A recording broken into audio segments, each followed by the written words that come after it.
Les étirements après la course à pied, est-ce que je peux en faire? Est-ce que je ne peux pas en faire? Parce qu'Internet dit plein de trucs et j'y comprends plus rien. Je crois que c'est ça la question.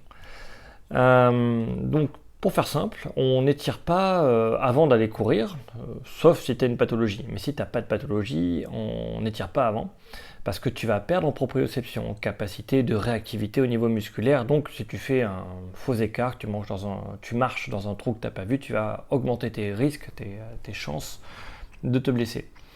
On n'étire pas pendant parce qu'on ne peut pas en cours. Alors, ça c'est plus ou moins vrai parce que si tu as une bonne technique de course, tu étires tes muscles en courant. C'est compliqué, ça sera l'objet d'une autre vidéo. Et, donc on n'étire pas après non plus parce que lorsqu'on court, on crée des micro-blessures, des micro-lésions. C'est le mécanisme normal, hein. Dès qu'on bouge et qu'on fait un effort physique, on va créer des petites blessures, c'est du catabolisme, et après derrière, dans les 2 heures qui suivent, on va métaboliser du muscle, on va se renforcer, on va devenir plus fort. Donc l'activité physique détruit le muscle, mais derrière il va y avoir une stimulation pour en faire plus fort, plus longtemps. Plus longtemps? Non, pas plus longtemps. Je dis n'importe quoi.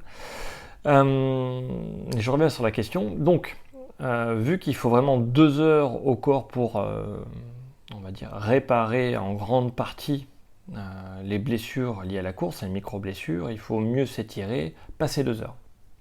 Voilà, une fois que le corps est bien solide. Si tu veux faire vraiment des étirements très puissants, très forts pour gagner en souplesse, il ne faut pas les faire 2 heures après, il faut le faire 6-8 heures après, voire même le lendemain sur une séance spécifique où tu vas étirer tes muscles pendant 1 heure, 2 heures. Voilà, je pense aux danseurs quand je dis ça. Pour le coureur, je vais prendre mon cas à moi. Je suis en train d'essayer de recommencer à m'entraîner pour refaire un marathon. Je vais vous faire part dans les vidéos de ma progression, des choses importantes auxquelles il faut penser. Mais moi j'ai des problèmes de dos, de vieilles grosses blessures bien moches, les hanches raides comme du bois, et donc moi je m'étire avant d'aller courir. Mais parce que j'ai des pathologies, j'ai des séquelles de pathologies. Donc dans la vie de tous les jours, je ne sens pas, hein, je suis souple comme il faut. Mais quand il faut produire une course efficace, quand il faut courir vite, là par contre je sens mes gènes.